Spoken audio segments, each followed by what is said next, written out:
Strawberry इस climate में रायपुर में? हाँ, मैंने जब 2019 में हेल्थ अड्डा स्टार्ट किया था, उस वक्त सिर्फ 1.5 से 2 महीने स्ट्रॉबेरी हमको मिलती थी। उसमें भी वो क्वालिटी, वो टेस्ट नहीं था जो लोगों को चाहिए था। लोग तो रायपुर के हैं और उन्होंने पूरी दुनिया देखी हुई है। मुझे एक नया सरप्राइज दिया कि आप सिर्फ स्ट्रॉबेरी पहले आउटसोर्स करते थे, अब मैंने खुद ही प्रोड्यूस कर रहे हो, बट साथ में नाउ यू आर लाइक वो आप प्लांट्स भी रेडी कर रहे हो। रायपुर जो एक स्ट्रॉबेरी का छोटा सा बाजार हुआ करता था, पर डे का 700 से 800 किलो का मार्केट रायपुर स्ट्रॉबेरी का, फ्रेश स्ट्रॉबेरी का हो चुका है। हाँ, जिसमें से ऑलमोस्ट 60 to 70% स्ट्रॉबेरी हम प्रोड्यूस करते हैं। तो ये हमने पौधे रायपुर में ही डेवलप किए और स्ट्रॉबेरी की ऑलमोस्ट जितनी भी वैरायटी, सबके मदर प्लांट्स हमारे यहीं पे थे। छत्तीसगढ़ का जो टेम्परेचर होता है, एवरेज टेम्परेचर 47, 46, 48 के अराउंड होता है। कुछ ऐसे फ्रूट्स और वेजिटेबल्स जो नहीं हो पा रहे हैं, लेकिन उनकी डिमांड काफ़ी है। कैसे हो प्रभात सर? एकदम बढ़िया। बढ़िया। आप कैसे हैं सुधांशु जी? बस अभी हमने एक नई शुरुआत करी है, तो उसके हिसाब से हम आपके साथ एक पहला एपिसोड स्टार्ट बधाई हो आपको आपकी नई शुरुआत के लिए। Thank you so much. तो जैसा कि क्योंकि हम जिस ऑडियंस के लिए टारगेट कर रहे हैं, बेसिकली रायपुर में तो हमने स्टार्ट किया है इस जर्नी को, और अब हम पैन इंडिया भी मूव कर चुके हैं। तो इन जनरल जो रायपुर के ऑडियंस को तो आपके बारे में एक आइडिया है, अगर हम ओवरऑल बात करें एक पिक्चर आपके बारे में बताने के लिए, तो कैसा होगा कि अगर आप अपने बारे में खुद ही थोड़ा सा इंट्रोडक्शन दे सकें, फिर उसके बाद हम आगे के सवालों को स्टार्ट कर सकते हैं। बेसिकली मैं सतना मध्य प्रदेश से हूँ। ओके। और पिछले 15 सालों से अधिक समय हो चुका रायपुर में सेटल हुए। यहाँ पे मैं कृषि के क्षेत्र में, कृषि के जो दूसरे पहलू हैं, हॉर्टिकल्चर और जो, उनमें काम कर रहा हूँ। ओके। और यहाँ पे रायपुर में अलग अलग देशों की जो फ्रूट्स हैं, वेजिटेबल्स हैं, और यहाँ कैसे वो हो पाएँ, कैसे हेल्दी वेजिटेबल्स और फ्रूट्स लोगों तक पहुँच पाएँ, उस पर काम कर रहा हूँ। तो बेसिकली मतलब एज अ बिजनेस आप इसको रन कर रहे हैं, एग्जॉटिक फ्रूट्स? हाँ, बिजनेस के तहत भी रन कर रहा हूँ। साथ ही जो है एक सोशल वेलफेयर, जिसे लोग समाज के लोग जो इन चीज़ों से दूर हैं, वो कैसे उसके साथ जुड़ पाएँ, कैसे अपनी हेल्दी लाइफ स्टाइल को एक हेल्दी न्यूट्रिशन जो है फ्रूट्स एंड वेजिटेबल्स के साथ बढ़ा पाएँ।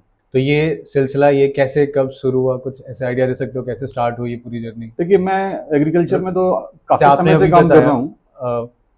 क्या आप सतना से हैं, राइट? जी। तो सतना से रायपुर का सफ़र ये कैसा रहा? मतलब चाइल्डहुड में मैं बेसिकली मैं एग्रीकल्चर बैकग्राउंड से हूँ। मेरा ग्रेजुएशन एग्रीकल्चर साइंस से है। देन उसके बाद मैंने मेरा करियर शुरुआत किया। तो जो हमारी इंडियन एमएनसीज हैं जो एग्रीकल्चर सेक्टर में काम करती हैं, मैंने यूपी में काम किया महिको के साथ में। देन एक्सेल क्रॉप केयर में मैंने एमपी और राजस्थान में काम किया। फिर बायोस्टार्ड इंडिया लिमिटेड में मैंने Chhattisgarh, Orissa and some part of Maharashtra काम किया। उसके अलावा संभव एग्रो इंडस्ट्रीज में डोमेस्टिक बिजनेस वो लीड किया। सुधा एग्रीटेक प्राइवेट लिमिटेड एक कंपनी है, उस पर मैंने काफ़ी वर्क किया रिटेल आउटलेट चैन के लिए, एंड साथ में जो एग्रीकल्चर एग्रोनॉमी के लिए सीड्स एंड पेस्टिसाइड्स में काम किया, न्यूट्रिशन बायो न्यूट्रिशन पे काम किया। तो ये अलग अलग देश के राज्यों में मैं काफ़ी समय से काम करता आया हूँ। और काफ़ी सारे जो एग्रीकल्चर के जो सेक्टर हैं, चाहे वो हॉर्टिकल्चर हो, चाहे वो फील्ड क्रॉप्स हो, इन पे काम करता रहा। कोविड के कुछ समय पहले, इसको आप कह सकते हैं कि एक ऐसा समय था कि जब मैं एग्रीकल्चर में एक्जोटिक की तरफ मूव हो रहा था। तो कोविड के 6 महीने पहले 2019 में मैंने हेल्थ अड्डा करके एक ब्रांड स्टार्ट किया, रिटेल बिजनेस, जिसपे दुनिया के हर देश के जो अलग अलग फ्रूट्स होते हैं, जो वेजिटेबल्स होती हैं, जिनको आमतौर पे भाषा में एक्जोटिक फ्रूट्स और एक्जोटिक वेजिटेबल्स बोला जाता है, उनको रायपुर में लोगों तक पहुंचाने का कार्य हमने 2019 से शुरुआत की। और इसका जो रायपुर में पहले तो लोग बहुत कम थे जो खरीदते थे, खाते थे, जानते नहीं थे। हमारे लिए भी चैलेंजेस था। लेकिन जब कोविड पीरियड आया और हमारे देश के जो लोग हैं जो अलग अलग देशों में रह रहे थे और वापस अपने देश में आए, रायपुर में आए, उस वक्त हमने उन लोगों तक ये सारे फ्रूट्स एंड वेजिटेबल्स पहुंचाए, समय पर डिलीवर किए। उनकी हमने रिसोर्सिंग की, आउटसोर्स किया, अलग अलग जगहों से उनको मंगा करके यहाँ पे डिलीवर किया। धीरे धीरे वो रायपुर में इनकी डिमांड बढ़ती गई। अब ये है कि कैसे वो बाहर से ना आकर के रायपुर में ही हों, उस पे काम चालू है। तो ये ओके, देखो तो कहने का मतलब अगर ये ऐसे में देखूं तो जो रायपुर में इसकी चलन हुई या फिर जो भी एक स्टार्ट हुआ ऐसे एग्जॉटिक फ्रूट्स का सप्लाई चेन आपने स्टार्ट करा, वन ऑफ द फर्स्ट आप ही थे शायद, जी। Very few. और ऐसा जैसे आपने कहा कि कोविड में बिकॉज बहुत सारे लोग रिटर्न आए वापस अपने घर, तो क्योंकि उनके एक लाइफस्टाइल का इसका एक पार्ट हो चुका था। जी हाँ जी। तो उनकी डिमांड को भी आप ही फुलफिल करने वाले यहाँ पे थे प्लेयर। हाँ, उस समय तो हम ही कर रहे थे। अब जैसे बाजार बढ़ा तो बाजार में और भी लोग जो थे उन्होंने उस संभावनाओं को तलाशा और उन्होंने भी स्टार्ट किया। धीरे धीरे ये एक जो आम नागरिक हैं, रायपुर के जो सिटीजन हैं, उनमें न्यूट्रिशन को लेकर के, हेल्थ को लेकर के, फूड को लेकर के एक अवेयरनेस बढ़ रही है और डिमांड भी बढ़ रही है। जो कल्चर है वो बदल रहा है खाने का, जैसे हर समय खान पान चाल चलन बदलता रहता है ना, वैसे ही लोगों का फूड को लेकर के नजरिया बदला है और लोगों ने एक्जोटिक को एक्सेप्ट किया है और एक जनरेशन है जो इस पे उनको अपने रूटीन पे, डेली डाइट पे इसको ले रही है और हेल्थ को लेकर के लोग धीरे धीरे सजग हो रहे हैं। तो उम्मीद करता हूँ कि आने वाले समय पे इनका एक अच्छा खासा कस्टमर सेगमेंट होगा, अच्छी खासी बाजार में संभावना होगी इस पर कार्य करने की। ये अगर कंपेयर करोगे लास्ट कुछ सालों को, 5 to 10 years down the line अगर देखोगे तो ये इसमें अपॉर्चुनिटीज तो बहुत निकल के आई हैं और ये बाजार का मतलब एज इन मार्केट बहुत सारी अपॉर्चुनिटी निकल आई। पहले क्या है, लिमिटेड था ये। बड़े जो स्टार होटल्स हैं उनमें ही आपको कभी कुछ सेलेक्टेड रेसिपीज होती थी, मतलब इतनी ज्यादा वैरायटीज नहीं थी। अब तो आप एक्जोटिक में काफी सारी वैरायटियां आपको होटल्स में मिलेंगी। सोशल मीडिया का जमाना है, इंटरनेट का, गूगल का जमाना है, लोग अलग अलग तरह की रेसिपी सर्च करते हैं, इन्हीं एक्जोटिक्स पे एक्सपेरिमेंट करते हैं और अपनी जो हेल्दी डाइट है उसको बनाते हैं। धीरे धीरे इसका बाजार बन रहा है। बहुत सारी जो एक्जोटिक वेजिटेबल्स हैं वो अब रायपुर में हम ग्रो कर रहे हैं। बहुत सारी जो ऐसी हैं जो अभी नहीं हो रही उसमें हम काम कर रहे हैं। बहुत सारी वेजिटेबल्स को हम अलग स्टेट से या अलग कंट्री से अभी भी मंगा रहे हैं। धीरे धीरे जैसे जैसे इस पे हमारा काम चलता जाएगा और उम्मीद है कि हम बहुत जल्दी ही ऑलमोस्ट सारी एक्जोटिक्स वेजिटेबल्स को रायपुर में ही ग्रो करेंगे और फ्रेश वेजिटेबल्स लोगों तक पहुंचाएंगे। तो देखिए, आपने इसमें मुझे बहुत सारे पॉइंटर्स बता दिए जो मैं जानना चाहूँगा इन जनरल।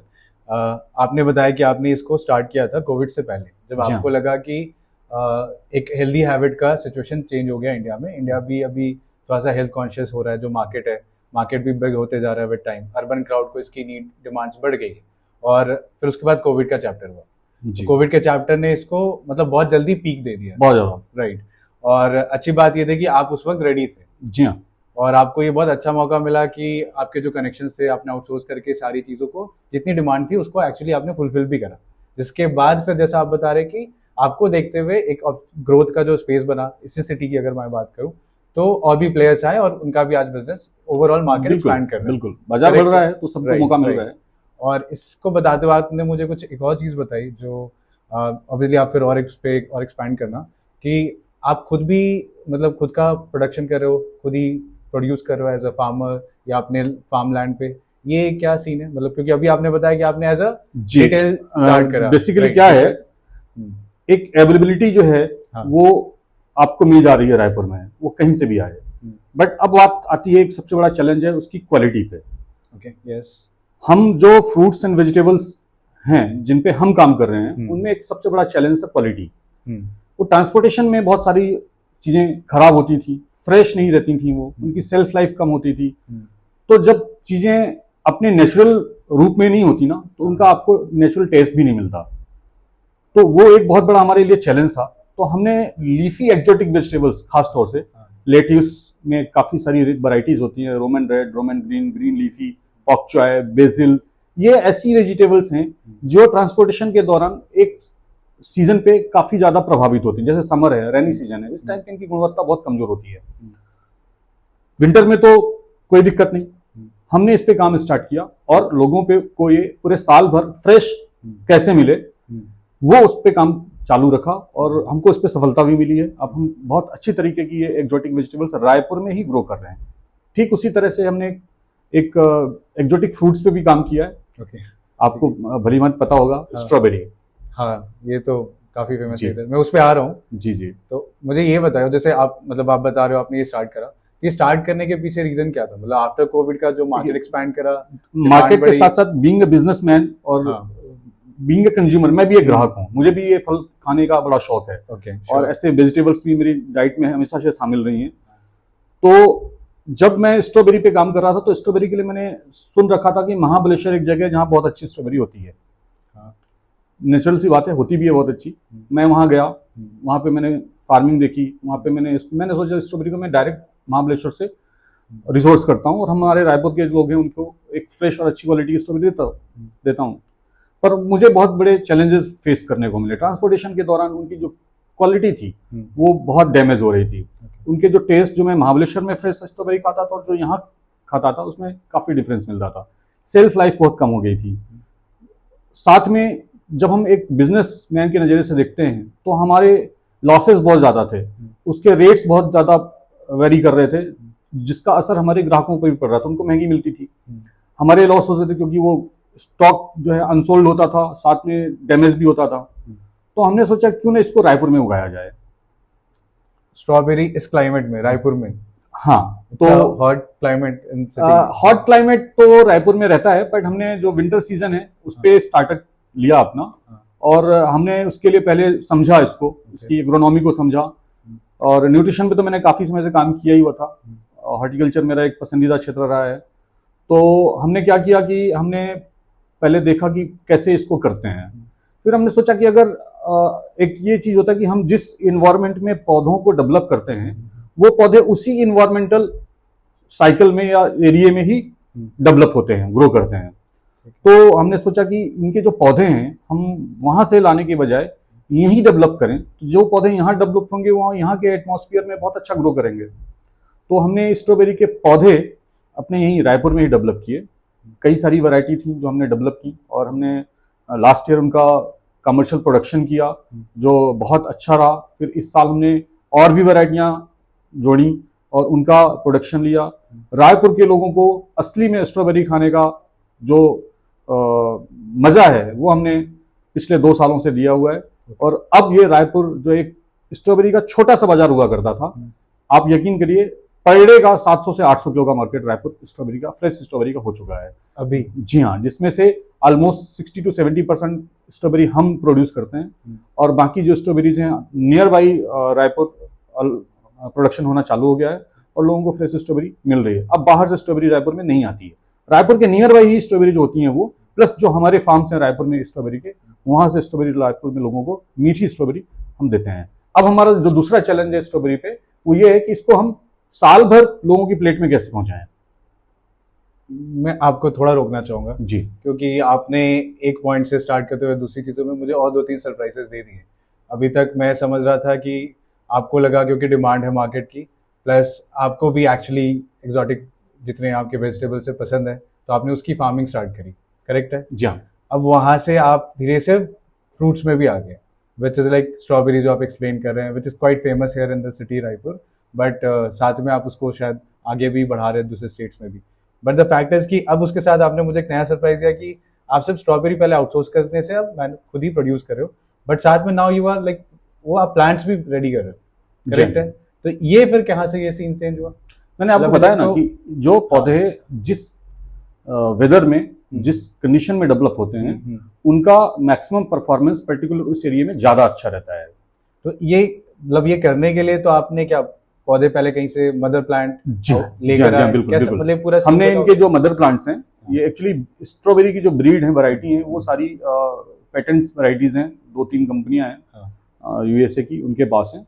तो उनके सबके अलग अलग डिस्ट्रीब्यूटर होते हैं जो मदर प्लांट्स प्रोवाइड कराते हैं, क्योंकि वो डायरेक्टली फार्मर्स को नहीं देते, वो अपने डिस्ट्रीब्यूटर बनाते हैं। तो 2-3 इंडियन डिस्ट्रीब्यूटर्स हैं जिनके पास ये अथॉरिटीज़ हैं कि उनकी वैरायटीज़ के मदर प्लांट्स वो सेल करते हैं ऑल ओवर इंडिया के लिए। हाँ, ओके। तो हमने उनसे मदर प्लांट्स लिए, हमने डायरेक्ट इंपोर्ट नहीं किया, उनसे हमने लिए, और उन मदर प्लांट्स को हमने हमारे रायपुर में, यहाँ की सॉइल में, यहाँ के वेदर में डेवलप किया। और उनके जो रनर्स डेवलप हुए, पौधे जो डेवलप हुए, जो स्ट्रॉबेरी की कमर्शियल क्रॉप के लिए सुटेबल होते हैं, वो हमने यहाँ के ही वेदर और यहाँ की ही सॉइल में डेवलप किए।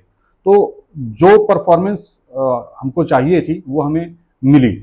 अगर हम ये पौधे दूसरी जगह से लेकर के आते तो वहाँ का जो वेदर है या वहाँ की जो सॉइल है वो उसके अकॉर्डिंग उनका रेसिस्टेंस ज़्यादा रहता, यहाँ पे उनका प्रभाव उतना अच्छा नहीं होता। ग्रो करते, वो परफॉर्म करते, बट इतना अच्छा नहीं करते जितना यहाँ के पौधों ने किया। तो ये हमने पौधे रायपुर में ही डेवलप किए, और स्ट्रॉबेरी की ऑलमोस्ट जितनी भी वैरायटी सबके मदर प्लांट्स हमारे यहीं पे थे। हमने लगभग 6 जो वैरायटियाँ हैं वो यहाँ पे डेवलप की, उनके मदर प्लांट से रनर में कन्वर्ट करके अपने कमर्शियल प्रोडक्शन के लिए पौधे बनाए। तो ये जो इम्पोर्ट था ये प्योरली मतलब इंडिया के जो आप बता रहे हो कुछ कंपनीज के पास जो है पेटेंट है या जो भी है वही सप्लाई कर सकते हैं? एमकोकल करके एक कंपनी है यूएसए की, ओके। उसके पास जो इंडियन डिस्ट्रीब्यूटर्स हैं उन्होंने पौधे बेसिकली इंपोर्ट किया। तो इम्पोर्ट ही कर रहे हैं ना वो? जी हाँ, अल्टीमेटली देखा जाए हाँ, मदर प्लांट से इंपोर्ट होते हैं। मदर प्लांट से फिर हम उसको कन्वर्ट करते हैं मल्टीप्लिकेशन के लिए, रनर्स डेवलप करने के लिए। तो कंट्रोल पॉली हाउस में हमने इनके मदर प्लांट्स लगाए, क्योंकि जिस वक्त ये मदर प्लांट्स आते हैं उस वक्त छत्तीसगढ़ का जो टेम्परेचर होता है एवरेज टेम्परेचर 47, 46, 48 के अराउंड होता है समर का। तो उस टाइम पे तो इनको ओपन लैंड में लगाना मतलब कहीं से भी सही नहीं रहता, क्योंकि आप लगाएंगे और 2-4 दिन में ही पौधे मर जाएंगे। हीट जो है वो टेम्परेचर इतना वो टॉलरेट नहीं कर पाएंगे। तो उसके लिए हमने जो कंट्रोल पॉली हाउस होते हैं वहाँ पे हमने इनके मदर प्लांट्स को लगाया, और लगभग 2 महीने में उन मदर प्लांट से हमें रनर्स मिलने चालू हुए। सितंबर में ऑलमोस्ट हमारे पास पौधे तैयार हो चुके थे ट्रांसप्लांट करने के लिए। फिर हमने अपने जो दूसरे हमारी जो एग्रीकल्चर लैंड्स हैं उन पे हमने इनको ट्रांसप्लांट किया, और नवंबर से हमारे पास स्ट्रॉबेरी, फ्रेश स्ट्रॉबेरी हम रायपुर के लोगों को हमने देना स्टार्ट कर दिया। तो अब जैसे ये आपने जब प्लांट स्टार्ट करा होगा, आपने पॉली हाउस सेटअप किया एंड देन ये आप मदर प्लांट से रनर्स बना के and then you started producing direct strawberries जो भी आपने फार्मिंग करी। ये पूरे प्रोसेस में आपके साथ भी तो ट्रायल एंड एरर इश्यूज हुए होंगे? हाँ, एक बार में ये क्या पूरा सक्सेसफुल हुआ या फिर आपको भी काफी टाइम लगा? कुछ प्रॉब्लम्स आई हमें, कुछ प्रॉब्लम्स आई, पर ये था कि करना है तो करना है। तो शुरुआत की, पहले साल में कुछ इश्यू थे वो हमने दूसरे साल में उसको ठीक किया। दूसरे साल भी कुछ हमें इशू मिले, तो अब हमने तरीका बदला है, और इस साल हम जिस तरीके से मल्टीप्लिकेशन कर रहे हैं, पौधों को डेवलप कर रहे हैं, वो हम लेटेस्ट टेक्नोलॉजी जो है उनको यूज़ कर रहे हैं। एग्रीकल्चर की जो लेटेस्ट टेक्निक्स हैं, टेक्नोलॉजी, दोनों को हम यूज़ कर रहे हैं।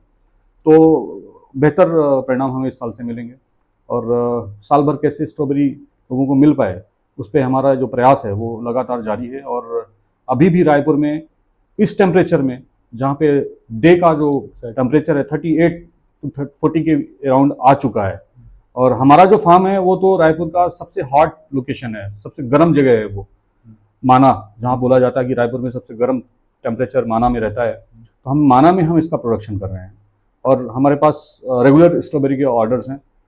लोग अभी भी स्ट्रॉबेरी हमसे मांग रहे हैं, हम लगातार सप्लाई कर रहे हैं, और उम्मीद है कि हम साल भर उनको स्ट्रॉबेरी दे पाएंगे। तो मान लीजिए अगर कोई जनरल लेमैन के हिसाब से मैं सोचूं, मान लो मुझे ही सोचना है, तो शायद मैं ये कैलकुलेशन में भी नहीं ला सकता था ये कितना बड़ा रिस्क हो सकता है कि मैं एक विंटर बेस्ड प्रोडक्ट या फ्रूट जो भी है उसको मैं समर जैसे एक सिटी में वहाँ पे मैं सोचूं और खुद से उसको प्रोड्यूस करूँ, उसकी फार्मिंग करूँ, एंड देन जो आपने सप्लाई चेन जो भी उसके लिए इतना बड़ा सक्सेसफुल सीन बना। तो ये जस्ट बिकॉज आपके पास एक्सपीरियंस था या आपका पैशन है या कैसे, क्योंकि आपका एग्रीकल्चर नॉलेज है, दोनों क्या दोनों कैसे हो सकता है? देखिए, मेरा सेक्टर है एग्रीकल्चर, जिसमें मैं पिछले 15 से 20 सालों से काम कर रहा हूँ। दूसरा जो है, ये एग्रीकल्चर में नई चीज़ों को करने के लिए मन में एक रहता है कि कुछ ऐसा करना है जो जनरल ना हो और जिसकी संभावना बहुत अच्छी हो। तो मैं एग्रीकल्चर कंसल्टेंट के साथ साथ एग्रीकल्चर बिजनेसमैन भी हूँ, तो मैं दोनों नज़रिए से इसको देखता हूँ। तो आमतौर पर एक नॉर्मल जो वेजिटेबल्स हैं या नॉर्मल जो फ्रूट्स हैं उसमें हम लीड कर रहे हैं। हमारा जो कंट्री है काफ़ी लीड कर रहा है। हमारे छत्तीसगढ़ स्टेट में काफ़ी अच्छी वेजिटेबल्स होती हैं, काफ़ी सारे फ्रूट्स होने लगे हैं। कुछ ऐसे फ्रूट्स और वेजिटेबल्स जो नहीं हो पा रहे हैं लेकिन उनकी डिमांड काफ़ी है, तो उनमें से हमने सेलेक्ट किया। और जिनमें चैलेंज है, ट्रांसपोर्टेशन एक, अवेलेबिलिटी सेकंड, क्वालिटी थर्ड, तो ये जो सारे चैलेंज हैं इनको दरकिनार करना है और एक बेहतर गुणवत्ता वाला जो प्रोड्यूस है वो लोगों तक पहुंचाने का काम करना है। तो उस पर ये हुआ कि कुछ जैसे स्ट्रॉबेरी का जो मैंने आपको दिया कि स्ट्रॉबेरी एक लिमिटेड पीरियड के लिए रायपुर के लोगों को मिलती थी, दिसंबर से फरवरी, उसके बाद फिर स्ट्रॉबेरी रायपुर के लोगों को नहीं मिलती थी। मैंने जब 2019 में हेल्थ अड्डा स्टार्ट किया था, उस वक्त सिर्फ 1.5 से 2 महीने स्ट्रॉबेरी हमको मिलती थी। ठीक है, तो उसमें भी वो क्वालिटी, वो टेस्ट नहीं था जो लोगों को चाहिए था। लोग तो रायपुर के हैं और उन्होंने पूरी दुनिया देखी हुई है। अभी रायपुर के लोग तो कहाँ नहीं है, सब जगह जाते हैं। उनको वो फल चाहिए जो वो जहाँ भी जाते हैं उनको लगता है कि अभी हमारे यहाँ भी हो, मिले तो हम खाएंगे। तो वो एक चैलेंज था। जैसे हमने बताया कि थाई फ्रूट्स का एक बड़ा बाजार रायपुर में हो चुका है। एशियन फ्रूट्स ऑलमोस्ट सारे इंडिया में मिलते हैं, यूरोपियन फ्रूट्स मिलते हैं, जो कॉन्टिनेंटल फ्रूट्स जितने भी हैं सब रायपुर में मिलने स्टार्ट हो गए हैं। हमने हमारे स्टोर के माध्यम से लोगों तक पहुंचाना चालू किया है। पर उसमें स्ट्रॉबेरी नहीं आती थी। स्ट्रॉबेरी का एक लिमिटेड पीरियड हमारे इंडियन प्रोडक्शन का था। उसके बाद छोटा सा एक टाइम आता था जब हमें इटालियन प्रोड्यूस स्ट्रॉबेरी का मिलता था, पर वो सबके बजट का नहीं था। वो हाँ, ये भी है। लोग खाना तो चाह रहे थे, तो एक था ये मिलता कम था, दूसरा मिलता इतना महंगा था कि लोग सोचते थे कि यार छोड़ो, अब अगले साल खाएंगे। तो फिर उस पर ये हुआ कि ये ऐसा नहीं होना चाहिए। तो अगर हम उगा सकते हैं तो फिर हम साल भर क्यों ना उगाएं। तो उस पर हमने काम स्टार्ट किया और अब हमारे पास अभी स्ट्रॉबेरी मिल रही है और आगे लगातार मिलती रहेगी। तो मतलब देखा जाए तो आपका जो रिस्क आपने मैनेज किया एक्चुअली रिस्की था, अगर देखा जाए it was not an easy affair. लेकिन कॉस्ट कल्टिवेशन को अगर देखते हैं तो ये एक बड़ा चैलेंज है, पर बाजार में हमारे पास मार्केट है। हमने काफ़ी सालों से काम किया है, हमारे पास कस्टमर्स हैं, हमारे पास अब पैन इंडिया हमारे पास कस्टमर्स के लिए जो पार्टनर्स हैं जो बेच सकते हैं, जगह जगह पहुंचा सकते हैं, उन लोगों ने भी एक अपॉर्चुनिटी के तहत हमारे से कांटेक्ट किया है कि अगर आती है स्ट्रॉबेरी तो प्लीज़ हमें भी बताइए, हम लोग भी इंट्रोड्यूस करेंगे। तो अभी बाजार का टेंशन नहीं है। टेंशन ये है कि जितना जल्दी हो सके हम इसको बाजार में अच्छा प्रोड्यूस लेकर के आए। जैसे आप बता रहे थे अभी कि स्ट्रॉबेरी का प्रोडक्शन तो आपने काफ़ी अच्छे से करा, और अभी जो आपका प्लान था कि पूरे ईयर अराउंड आप देते रहो, ठीक है, रायपुर हो या बाहर भी डिस्ट्रीब्यूट करना है उसके। तो हम आपके डिस्क्रिप्शन चैनल पे तो डिस्कशन करेंगे आगे के लिए, जहाँ पे और आगे नए लोगों को भी कैसे अपॉर्चुनिटीज़ मिल सकती है। बट उससे पहले मैं ये जानना चाहूँगा, क्योंकि जैसे आप बता रहे हो कि रायपुर का मार्केट आफ्टर कोविड ग्रो करा, क्योंकि लोग इन जनरल इंडिया का ही मार्केट ग्रो करा, एंड जस्ट बिकॉज आप जो अभी नया डेटा मेरे साथ शेयर किए कि अब जो करंट प्रोडक्शन या जो भी करंट कंज्यूम हो रहा है, ठीक है, जो उसकी कैपेसिटी कंज्यूम हो रही है, उसका 60 to 70% सप्लाई आपसे आ रहा है, राइट। अब पीक टाइम पे जैसे विंटर है, उसमें जनरली डिमांड हमेशा हाई रहती है, बट ऑफ सीजन जिसको हम कहते हैं, बीट लाइक अभी जैसे मार्च से अब समर स्टार्ट हो जाएगा, अप्रैल ऑनवर्ड्स, और ये तो जब यहाँ पे आपका सीजन थोड़ा डाउन होता है, थोड़ी डिमांड कम हो जाती है, इनफैक्ट उनके बाई प्रोडक्ट्स की डिमांड बढ़ जाते हैं, डायरेक्ट स्ट्रॉबेरी या ऐसे फ्रूट्स की डिमांड थोड़ी कम होती है। तो आपका लेकिन प्रोडक्शन तो कंटिन्यू है, तो ये जो एक्स्ट्रा प्रोडक्शन है इसका फिर आप क्या कर रहे हैं? देखिए, जो प्रोडक्शन आता है वो फ्रेश प्रोडक्शन में मैक्सिमम क्वांटिटी तो हम बाजार को देते हैं। रिटेल पे जाता है फ्रेश स्ट्रॉबेरीज, जो दूसरे स्टोर वाले हैं वो हमसे लेते हैं और बेचते हैं। डायरेक्ट कस्टमर्स हैं वो भी हमारे फार्म पे आते हैं और खुद स्ट्रॉबेरी प्लकिंग का हमारे यहाँ पे एक कॉन्सेप्ट चलता है, वो ले करके जाते हैं।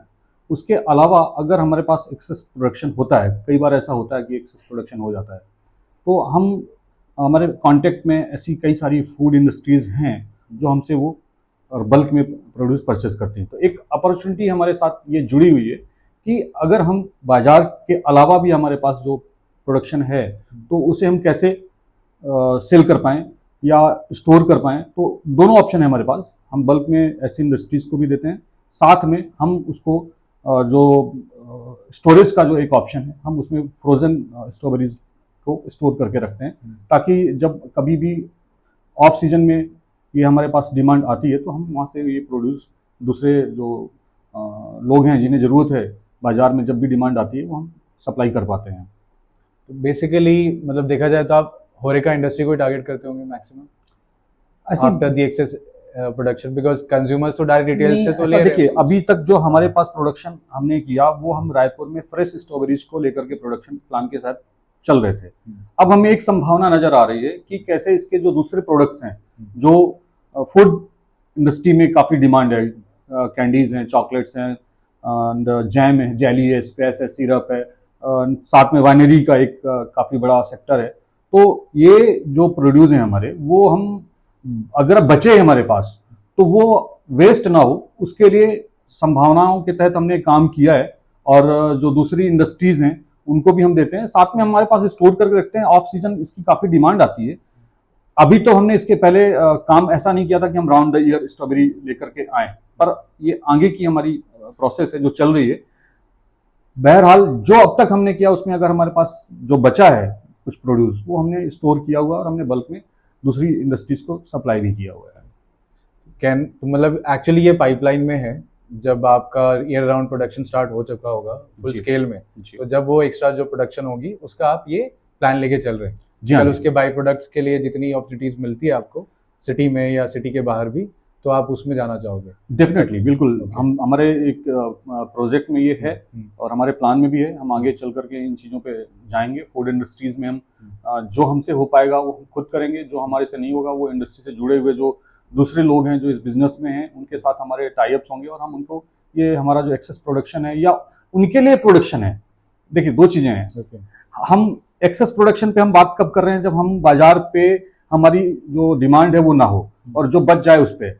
लेकिन बाजार की डिमांड तो वो भी है ना कि उन्हें चाहिए, वो जो फूड इंडस्ट्रीज है उसे अगर ये मटेरियल चाहिए तो उसको हम कैसे दें। तो उनके लिए भी हमें एक प्रोडक्शन प्लान आगे करना है ताकि हम हमारे जो प्रोड्यूस है जो हमारा स्ट्रॉबेरी का वो पूर्णतः हर सेगमेंट के लिए हो, फ्रेश स्ट्रॉबेरीज के लिए भी हो और फ्रोजन के लिए भी हो और जो फूड इंडस्ट्री के लिए उसके लिए भी हो, बाई प्रोडक्ट्स के लिए भी हो। तो हम आगे चलकर प्रोडक्शन बढ़ाने वाले हैं और हमें जो बाजार है हमारे रायपुर में ही हमें मिलेगा।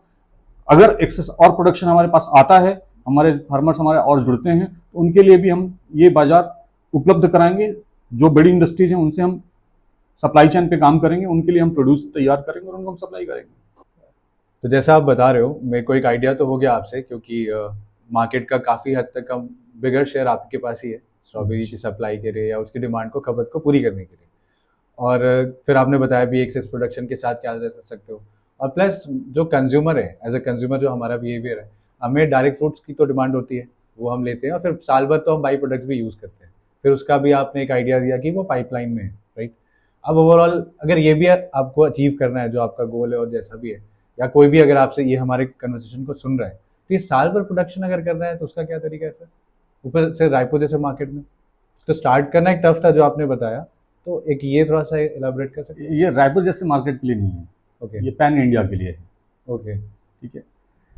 स्ट्रॉबेरी का एक जो लिमिटेड पीरियड है वो एक वेदर और टेम्परेचर बेस्ड क्रॉप है, तो विंटर में काफ़ी अच्छी होती है। विंटर के बाद के जितने भी सीज़न हैं उनमें स्ट्रॉबेरी नहीं हो पाती है, चैलेंजेस हैं। हम इसके लिए काम जो कर रहे हैं वो हम कंट्रोल टेम्परेचर में स्ट्रॉबेरी को राउंड द ईयर ग्रो करने का एक काम चालू कर रहे हैं।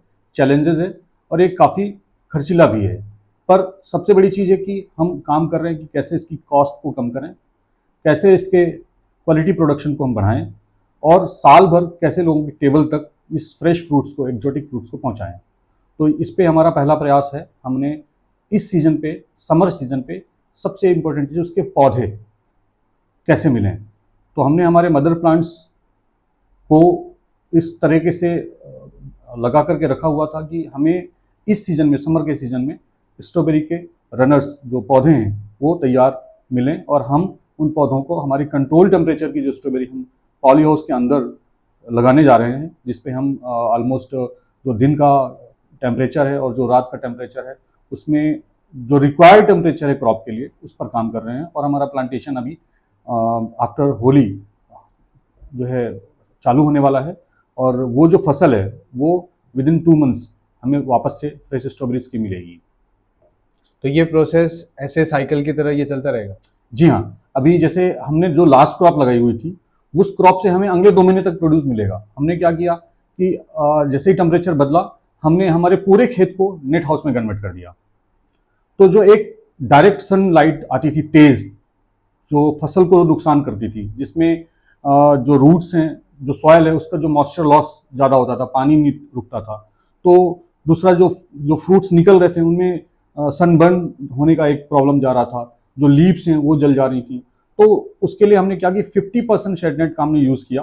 तो जो हमने डायरेक्ट जो स्ट्रेट सनलाइट आती थी, दिन का जो तापमान था वो कम हुआ, डायरेक्ट सनलाइट पौधों में तेज सनलाइट मिलनी कम हुई और जो एवोपरेशन है वो कम हुआ, तो प्लांट सर्वाइव कर रहे हैं। तो हमारी जो प्रोड्यूस है, हमारी जो स्ट्रॉबेरी है वो अभी आ रही है। आपको लास्ट जो मैंने आपको बताया था कि हम अभी जो बाजार में जब कहीं से नहीं स्ट्रॉबेरी आ रही तो हमारी स्ट्रॉबेरी आ रही है, अभी उपलब्ध है। तो ये अगले 2 महीने तक मिलती रहेगी, उस पर हम काम कर रहे हैं और हमें मिल भी रही है वो। साथ में अगले 2 महीनों के बाद साल भर कैसे मिले उसके लिए मैंने आपको बताया कि हम पॉली हाउस में कंट्रोल टेम्परेचर में हम काम करने जा रहे हैं। हमारे पास पौधे तैयार हैं, होली के बाद लगेंगे और 2 महीने बाद इनमें फिर से हमें फ्रेश स्ट्रॉबेरीज मिलेगी जो साल भर लोगों को हम खिलाते रहेंगे। तो जैसे आपने ये स्ट्रॉबेरी के लिए इतना ब्यूटीफुली पूरा मैकेनिज्म सेट किया है, और स्टार्ट तो चलो आप बता रहे हो लास्ट 2 साल से सक्सेसफुली ये स्टार्ट हो चुका है, जिसमें आप मतलब मार्केट शेयर तो कैप्चर कर ही चुके हैं एटलीस्ट एक सिटी का, और करते करते आप अदर जो अपने क्लोजर स्टेट्स हैं, बीट मध्य एमपी हो गया, महाराष्ट्र का कुछ पार्ट है या उड़ीसा है, आपकी सप्लाईज बढ़ने भी लग गई हैं। और ये एक फ्रूट के साथ आपने इतना अच्छा एक प्लान सेटअप किया, उसके आगे के भी आपने मैकेनिज्म के बारे में हमें समझाया। क्या और ऐसे कोई आपके हीरो प्रोडक्ट्स हैं या जिस पे आपने बहुत अच्छा काम कर लिया है, जो जनरल मार्केट में जो हमें फ्रूट्स और वेजिटेबल्स कॉमनली अवेलेबल हैं, या जो मेजरली जो भी आजकल के जो फार्म एंटरप्रेन्योर्स बन रहे हैं, जो जिन्होंने स्टार्ट किया है, तो वो भी ऐसे प्रोडक्ट्स पे बहुत कम प्लेयर्स आ रहे हैं सामने। जैसे आप एक जीता जाता यहाँ पे एग्जाम्पल है, आपको जैसे छोटे से शहर की अगर मैं बात करूँ कंपेरेटिवली अदर स्टेट्स में जो ज़्यादा यहाँ पे, क्योंकि छत्तीसगढ़ थोड़ा सा राइस और इन चीज़ों पे ज़्यादा वर्क करता है, या जो जेनरिक इंडियन वेजिटेबल्स हैं उसकी डिमांड के हिसाब से उनकी प्रोडक्शंस होती है। आप यहाँ पे एक स्ट्रॉबेरी का कल्चर एक नया लेकर आए, आपके जैसे कुछ और लोग शायद स्टार्ट करना भी चाह रहे होंगे ऐसा कुछ। तो ये स्ट्रॉबेरी के अलावा और क्या प्रोडक्ट्स हो सकता है आप कर रहे हो? मैंने बताया था आपको कि एक्जोटिक वेजिटेबल्स जो हैं, हाँ, वो एक बड़ा बाजार है, बड़े तेजी से ये इसका जो कंजम्पशन है वो बढ़ रहा है। एक पूछूं, ये एक्सोटिक वेजिटेबल से इन जनरल आप क्या बताना चाहते हो कि एक इंडियन वेजिटेबल्स और ये फॉरेन वेजिटेबल्स, आप ऐसे बता रहे हो? एक्जोटिक वेजिटेबल्स जनरली रॉ खाई जाती हैं। ओके। इनमें न्यूट्रिशन वैल्यू जो है कंपेयर टू अदर वेजिटेबल्स काफ़ी हायर रहती है। ये एक हेल्दी लाइफ स्टाइल के लिए एक बहुत ही क्वालिटी बेस्ड वेजिटेबल्स होती हैं, जिनका टेस्ट काफ़ी अच्छा रहता है। टेस्ट से ज़्यादा इनमें सबसे जो बड़ी चीज़ है वो न्यूट्रिशन। तो वो एक बड़ा बाज़ार रायपुर के नियर बाई डेवलप हुआ है, और रायपुर से अब दूसरे जगहों पे भी इसका जो प्रोड्यूस है हम बाहर भेज रहे हैं। तो वो एक चैलेंज है कि ये भी एक सीजन बेस्ड क्रॉप है। विंटर सीजन पे जनरली ये सारी चीज़ें बहुत अच्छी होती हैं, पर जब विंटर के बाद का जो समर सीजन है या रेनी सीजन है, इन सीजन्स पे ये फ्रेश क्वालिटी का सबसे बड़ा इशू आता है कि क्वालिटी नहीं मिल पाती।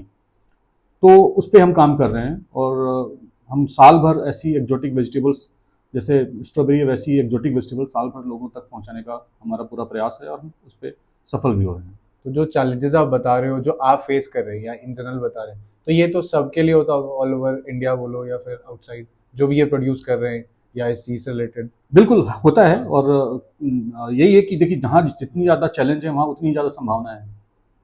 ठीक है, ये तो सही तो है। चैलेंज तो टमाटर बेचने में भी होती है। अभी आप देखिए, एक समय टमाटर 100 रुपये था और आज टमाटर का रेट डाउन है, लेकिन इसकी खेती करने वाले तो कर ही रहे हैं। ठीक वैसा ही एक्जोटिक वेजिटेबल्स में भी है।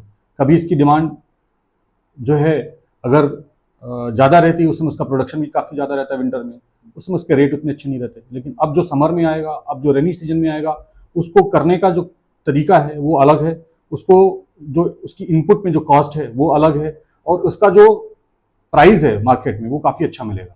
तो अगर हमें बाजार को इनकैश करना है, हमें प्रॉफिटेबिलिटी को बढ़ाना है, तो हमें ऐसे चैलेंजेस को तो लेना पड़ेगा। अब हमें लोगों की जो ज़रूरत है उसको भी समझना पड़ेगा। ये लोगों की ज़रूरत है।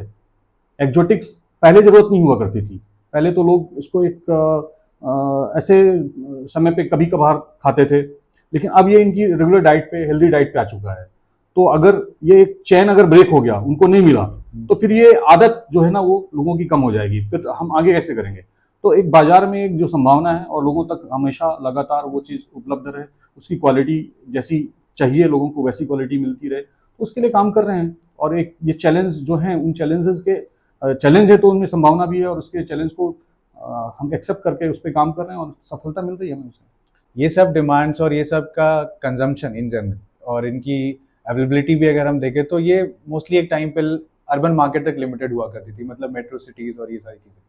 और रायपुर को अगर मैं मतलब जनरली जैसे इसको देखा जाता है, जिस कैटेगरीज में इसको डालते हैं, इसको टायर 2 या फिर इन सेमी अर्बन इसको कहते हैं, प्रॉपर अर्बन भी काउंट नहीं कर पाते, not being a metropolitan as.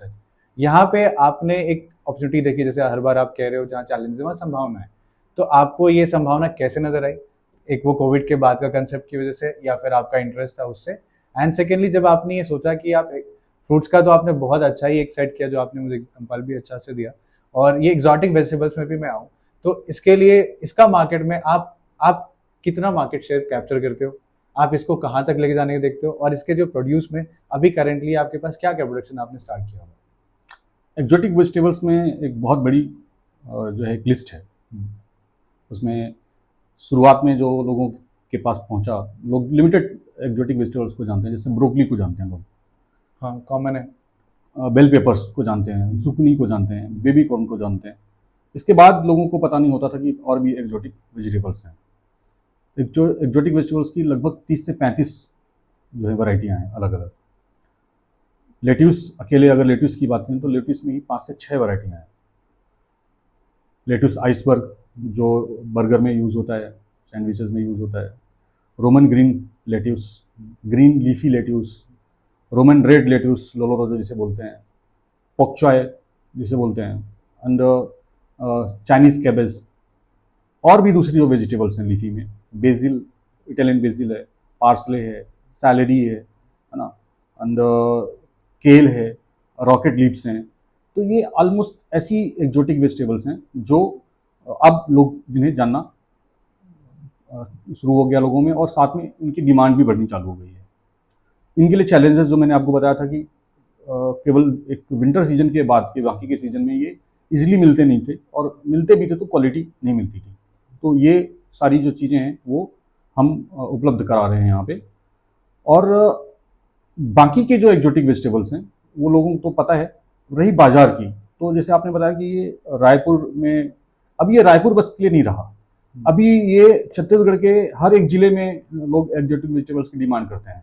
हम हमारे यहाँ के प्रोड्यूस को हम सिर्फ रायपुर में नहीं बेचते हैं, जो दूसरे रायपुर के नियर बाई की जो डिस्ट्रिक्ट्स हैं वहाँ से भी हमारे पास डिमांड आती है, हम वहाँ भी लोगों को ये डिलीवर कराते हैं। ये डिमांड हो रही है? जी हाँ, जी हाँ। क्या बात है। अभी देखिए, अब चीज़ें ग्लोबल हो चुकी हैं। इंटरनेट कौन सी चीज़ है जो आप रायपुर में बैठ करके या अंबिकापुर में बैठ कर या जगदलपुर में बैठ करके नहीं पा सकते? हाँ। सब कुछ मिलता है, पर वो सब कुछ मिलने के लिए वो हर समय मिले, उस पर काम करना जरूरी है। तो जो एग्रीकल्चर में चीज़ें प्लान करके की जाती हैं, क्योंकि सेम डे प्रोडक्शन आता नहीं है, इसका एक पीरियड है। उस पीरियड में अगर आप पहले से प्लान करके उन चीज़ों को लेकर के लगाएंगे, फसल को लेंगे, तो आपको वो साल भर मिलेंगी। तो साल भर के लिए ये काम कर रहे हैं, और डिमांड जो है वो बराबर बढ़ रही है। लोगों की लाइफ स्टाइल में ये चीज़ आ चुकी है, इसका टेस्ट आ चुका है। इसकी इतनी रेसिपीज़ हैं जो अवेलेबल हैं, इंटरनेट पे अवेलेबल हैं, लोग उसको देख देख करके बनाते हैं, खाते हैं, और उनको टेस्ट पसंद आता है, तो डिमांड तो काफ़ी है। तो आपको नहीं लगता, मतलब अभी भी जैसा इंडिया हमारा जो कंट्री है इन जनरल, और जैसे आपने बताया, ये तो मेरे लिए थोड़ा सरप्राइजिंग है कि रायपुर को मैं सेमी अर्बन देख रहा हूँ, और आप बता रहे हैं छत्तीसगढ़ के छोटे छोटे अदर डिस्ट्रिक्ट्स में जहाँ की पॉपुलेशन भी उतनी नहीं है, या फिर शायद वहाँ की लाइफस्टाइल का थोड़ा डिफरेंशिएशन तो होगा compare to any other city of India. वहाँ पे भी लाइक पब्लिक डिमांड कर रहे, मतलब डिमांड बढ़ते जा रही, कंजम्पशन बढ़ रहा है, बट स्टिल जो हमारा इंडियन वेजिटेबल्स है जो एक्सॉटिक जिसमें नहीं आ रहा, जो आप बता रहे हैं, और आपने डिफरेंस भी बहुत शायद सिंपल वे से बताया, किसी के भी जैसे समझने के लिए बड़ा आसान है, जो शायद यही है ना, जो डायरेक्ट रॉ खा सकते हैं वो एक्सॉटिक में आ रहा है, एंड जो जिसको आपको फिर पकाना है या जो भी करना है वो आप उसको जनरल वेजिटेबल्स में ले रहे हो, ऐसा कुछ डिफरेंशिएशन है? हाँ, देखिए, रेसिपीज जो है ना, एक ही वेजिटेबल्स की कई सारी हैं। मैक्सिमम जो हैं, जो लीफी एक्जोटिक्स हैं, वो रॉ खाई जाती हैं। कुछ कुछ हैं जिन्हें स्टेयर फ्राई या हाफ कुक, आधा पकाते हैं, या जो वैसा सॉटे करके खाते हैं।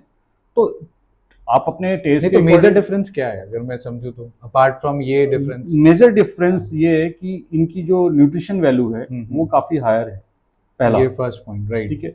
सेकंड थिंग, ये एक सुपर फूड कैटेगरी में आती हैं ये सारी एक्जोटिक वेजिटेबल्स। जैसे जो बॉक चॉय है, बॉक चॉय एक एक्जोटिक वेजिटेबल्स है जो रॉ भी खाई जाती है और जो हाफ कुक करके भी खाई जाती है, बॉयल करके भी खाई जाती है। इसमें बहुत ही हाई साइड न्यूट्रिशन वैल्यू होती है, तो इसको एक्जोटिक का सुपर फूड बोला जाता है। केल है, केल लीव्स भी, रॉकेट लीव्स हैं, ये सारी जितनी भी वेजिटेबल्स हैं, इनका जो क्वालिटी है न्यूट्रिशन के अकॉर्डिंग बहुत हायर है। हमारे यहाँ पे भी सुपर फूड है, हमारी जो पालक है इंडियन वेजिटेबल्स में, वो सुपर फूड है। उसको लोग अलग अलग रेसिपीज में खाते हैं, उसको उबाल के भी खाते हैं, उसका सूप भी बनाते हैं, उसका जूस भी बनाते हैं, उसको सैलड में भी खाते हैं। ये आपके ऊपर है कि आप उसकी रेसिपीज कैसी बना सकते हैं। पर जहां तक बात आती है कि ये इनका जो न्यूट्रिशन वैल्यू है वो काफ़ी हद तक हमारे इंडियन जो रेगुलर वेजिटेबल्स हैं उनसे काफ़ी बेहतर है। तो लोग हेल्दी डाइट पे इसको शामिल लोगों ने किया है और उस पर हम काम कर रहे हैं। मैं अभी जो आपने बताया मैं उस पर और लेके जाता हूँ, लेकिन मैं अभी भी एक बड़े सिंपल तरीके से समझना चाहूँगा। अगर जैसे आपको मान लो 3 to 5 पॉइंट्स में बताना हो, बेसिक डिफरेंस पहले मुझे आप ये समझाओ कि एग्जॉटिक वेजिटेबल्स तो मुझे कुछ आइडिया हो रहा है, या इन जनरल हमें भी एक जो आपने बोला जो कॉमन फूड्स हम सब सुन चुके हैं, ब्रोकली से लेकर जितने ऐसे एग्जाम्पल्स आपने दिए, और जो दूसरे अदर वेजिटेबल्स है तो उसको हम इंडियन हम कह भी रहे हैं, बट नॉन इंडियन वेजिटेबल्स भी हैं जो एग्जॉटिक नहीं है, शायद ऐसा भी है। तो एक्चुअली ये वेजिटेबल्स की कैटेगरीज क्या है, मतलब एग्जॉटिक, नॉन एग्जॉटिक, या इंडियन एंड फॉरेन? ये ट्रेडिशनल जो वेजिटेबल्स जो ग्रो हो रही थी, ट्रेडिशनल जो हमारे इंडियन सीड इंडस्ट्री में या इंडियन फार्मर्स जो ट्रेडिशन चला रहा था, जो सब्जियां उगा रहे थे, वो थी। अब हम जब ग्लोबल कॉन्सेप्ट पे काम करते हैं तो दुनिया में जो दूसरी जगहों पे अलग अलग देशों की जो सब्जियां हैं वो हम हमारे यहाँ पे उगा रहे हैं, वो हम उनके ब्रीड हमारे नहीं है, उनकी जो ओरिजिन हमारा नहीं है, लेकिन हमारे यहाँ पे उसका बाजार है और उनकी जो क्वालिटी है वो अच्छी है, न्यूट्रिशन वाइज, टेस्ट वाइज, और एक जो चलन है, जो एक कल्चरल चेंज है ना कि भाई आप अब केवल अपने गांव का खाना बस नहीं खाना चाहते ना, अब आप पूरी दुनिया का खाना खाना चाहते हैं। तो पूरी दुनिया की सब्जियां आपको चाहिए, पूरी दुनिया के फल आपको चाहिए, वो आपके यहाँ है नहीं।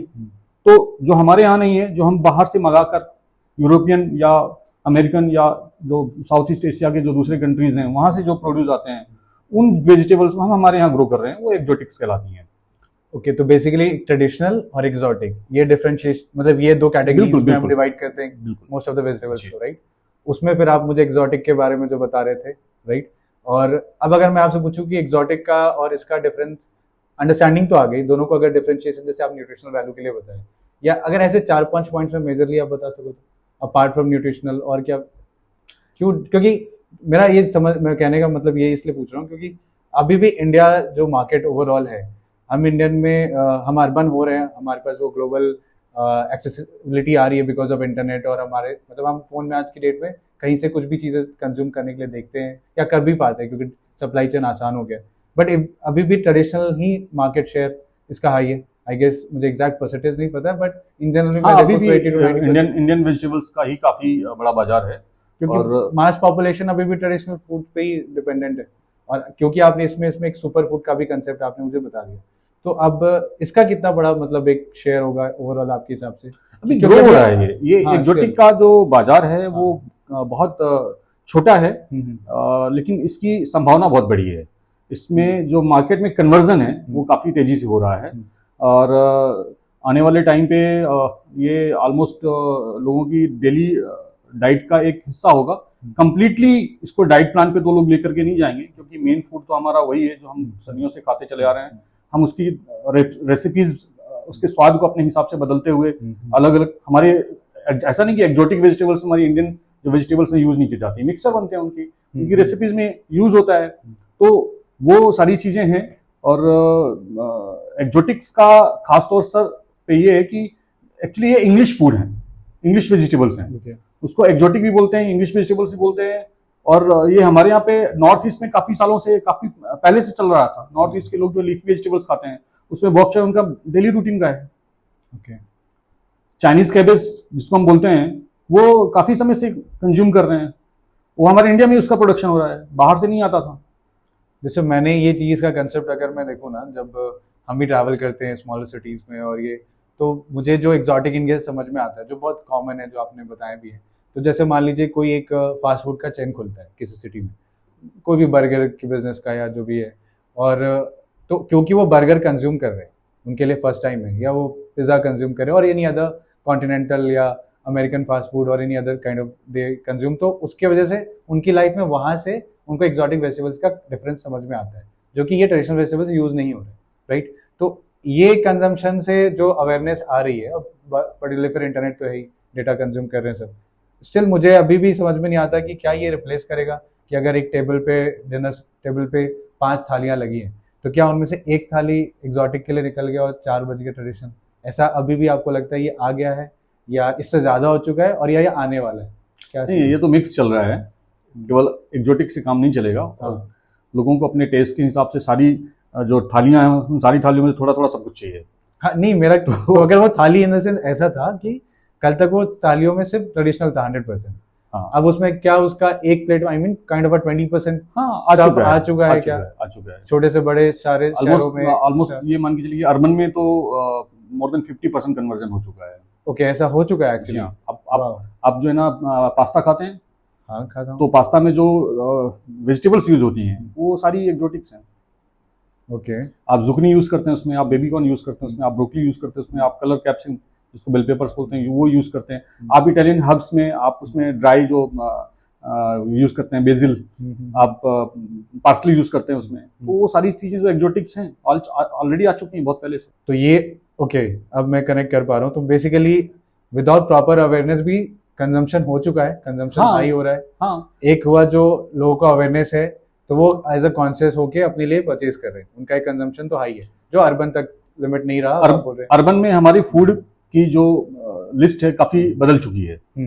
हम पिज्जा, पास्ता, सैंडविच, बर्गर, ये हमारी एक फेवरेट कैटेगरी फूड हो चुकी है। फास्ट फूड जिसको हम बोलते थे। इन फास्ट फूड्स में जो यूज होने वाले जो फ्रूट्स, वेजिटेबल्स या जो भी चीजें हैं वो सारी कॉन्टिनेंटल्स हैं, इंग्लिश वेजिटेबल्स हैं। पर वो पहले बड़े मेट्रोज में ही हुआ करता था, अभी वो अर्बन में और जो रूरल सेमी अर्बन में भी हो चुका है। काफी हद तक लोग गांव में भी ग्रो करने लगे हैं। कुछ जो लोग बड़े फार्मर्स हैं अभी वो अपने खेतों में उगाते हैं, आसपास के मार्केट में भी देते हैं, खुद भी कंज्यूम करते हैं। मैं यही समझना चाहता हूँ क्योंकि एज सच अगर हम इंटरनेट पे डेटा भी देखते हैं, क्योंकि मोस्टली हमें डेटा जो हम निकालते भी हैं, रिसर्च करते हैं, हमारे इनसाइट्स निकालते हैं, तो ऐसे इतना ऑर्गेनाइज तरीके से ये इन्फॉर्मेशन अवेलेबल नहीं है। क्योंकि आप इतने साल से फार्मिंग में हो और क्योंकि मतलब आप इस इंडस्ट्री से आपको काफ़ी हद तक का एक्सपीरियंस एंड नॉलेज है, आपके कनेक्शंस भी हैं, आपका नेटवर्क भी है। तो मेरे ख्याल से जैसे आपने बताया कि अब लोग गाँव में भी ये उगाने लगे, मतलब फार्मर इसकी फार्मिंग कर रहे हैं क्योंकि इसकी डिमांड हाई हो रही है और इंडिया में ही प्रोड्यूस कर रहे हैं। आप तो चलो फिर भी आपने एज अ पैशन, आपने as a startup, as an entrepreneur start करा, बट जिनका शुरू से उनका जो रोजगार है, उनकी मतलब जीविका थी वो फार्मिंग ही रही है, और वो शायद पहले ट्रेडिशनल प्रोडक्ट्स वो उस पर वो करते थे, और आज की डेट में उन्होंने शायद आप बता रहे हो तो चेंज करी। तो ये जो शिफ्ट आ रहा है, और ये तो मुझे बहुत सरप्राइजिंग है जो आप बता रहे हो कि अर्बन में एक्चुअली 50% का शिफ्ट हो चुका है। मतलब अगर आप जो मैं आपसे पूछ रहा था अगर 5 थालियाँ हैं तो ऐसा, तो फिर मेरे ख्याल से अगर 50 अर्बन में हुआ है तो रायपुर जैसे सिटी हो या इससे और स्मॉल टाउन है तो आई गेस एक थाली का स्पेस तो निकाल ही चुके होंगे। मतलब हम ट्रेडिशनल के साथ साथ जैसे अगर मम्मी लोग की शॉपिंग का सीन है, हम कुछ जा रहे हैं मार्केट जाके ग्रोसरी हमारी जो हम उठा रहे हैं, तो उसमें से मतलब हमने 10% स्पेस तो डाल ही दिया इंडिया में। हाँ, आ चुका है। एक्जोटिक्स का तो काफी हद तक आ ही गया है, कैसा भी फैमिली हो, किसी भी बिल्कुल रीजन का हो। बिल्कुल हफ्ते में 1 या 2 बार तो ऐसा होता है कि आपकी जो फूड है, आपकी जो थाली है उसमें ये सारी चीजें आ ही चुकी हैं, राइट। तो ओवरऑल फिर ऐसे देखा जाए तो इंडिया में इसका मार्केट तो काफी फास्ट ग्रो कर चुका है, बहुत तेजी से। और उसका एक चंक अगर आप अपने लिए भी देख रहे हो, आपके कितने प्लेयर्स हैं इंडिया में, राइट, उसमें आप खुद ग्रो भी कर रहे हो। तो आप अभी छत्तीसगढ़ में या इन जनरल रायपुर का तो चलो इट्स अ सिटी, बट अगर छत्तीसगढ़ के हिसाब से आप जो बता रहे थे क्योंकि आपके डिस्ट्रीब्यूशन भी हो रहे हैं, आप स्ट्रॉबेरी में तो आपने बताया 60% शेयर आपके पास है, यहाँ पे क्या सीन लग रहा है आपको? एक्जोटिक लीफी वेजिटेबल्स में मेरे पास 70% शेयर है रायपुर में आज की डेट में। हाँ, लीफी वेजिटेबल्स जिसमें मैंने सेलेक्टेड लेट्यूस का आपको बताया, वो ऑलमोस्ट 70% मैं देता हूँ। मतलब हमारे फार्म से प्रोड्यूस होता है वो, और हम उसकी मार्केटिंग करते हैं। और ये कितने टाइम का ये सक्सेस है? अभी ये जो सीजन स्टार्ट हुआ, हाँ, समर से लेकर के रेनी सीजन तक, हाँ, ये ऑलमोस्ट 70 to 80% हमारे यहाँ से जाएगा। क्योंकि जो क्वालिटी लोगों को चाहिए ना वो हम दे पा रहे हैं। ट्रांसपोर्टेशन में बहुत खराब होता है, इनकी जो सेल्फ लाइफ होती है वो भी जो है कम होती है। इनको एक पर्टिकुलर टेम्परेचर में स्टोर करना होता है, तो जब हम ट्रांसपोर्टेशन में इसको लेके जाते हैं समर में, रेनी सीजन में, ये काफ़ी हद तक खराब होती हैं। लोग खाने वाले प्लस इसे बेचने वाले वो दोनों हमारे संपर्क में हैं, और हमारा जितना भी प्रोड्यूस होता है वो ऑलमोस्ट टोटल सेल हो जाता है। तो आपको इस पोजीशन तक आने के लिए कितने साल लगे? लगभग ये 2 से 3 साल हुए।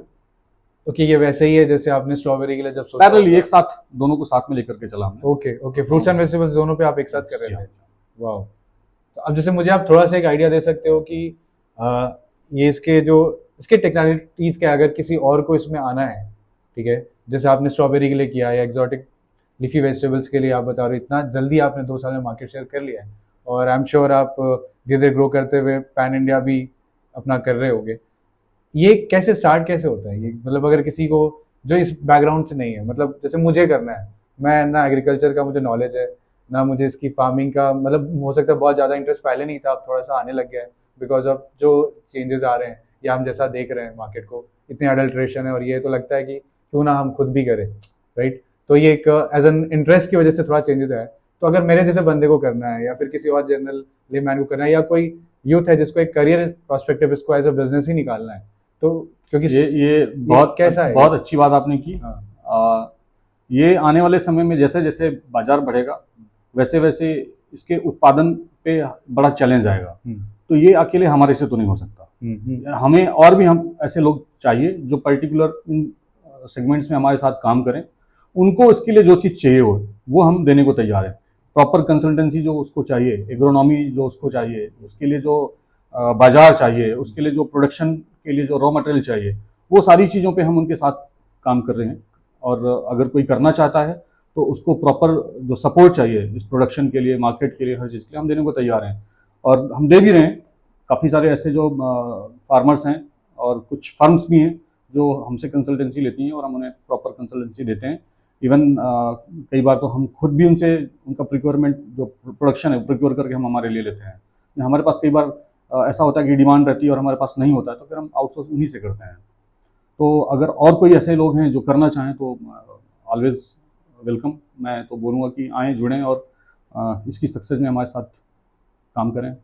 ये अगेन मेरे लिए एक सरप्राइज है। मैं तो अभी तक ये समझना रहा था जो आपने आंसर नहीं दिया कि अगर ये करना है तो इसका तरीका क्या है, या प्लीज अभी तरीका बताया ना मैंने कि तरीका वही है। हाँ। कि आपको जानने का जो नॉलेज चाहिए वो हम देंगे, एक कंसल्टेंसी आपको देंगे कि आपको करना क्या है, कैसे करना है, क्या लगाइए आप क्या मत लगाइए।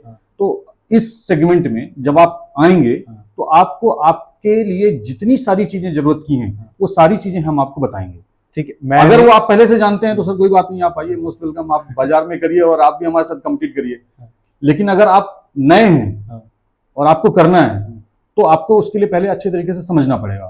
तो आप हमारे फार्म पे आइए, आप देखिए हम कैसे करते हैं, और आप अगर हमारे साथ जुड़ के करना चाहते हैं तो उसमें भी हम आपको सपोर्ट करेंगे। आप इंडिविजुअल करना चाहते हैं तो उसमें भी हम आपको सपोर्ट करेंगे। आप करिए, बाजार जैसे जैसे बढ़ेगा, लोगों तक जैसे जैसे इसकी जो सप्लाई होगी तो वो अच्छी बात है हमारे लिए भी और आपके लिए भी।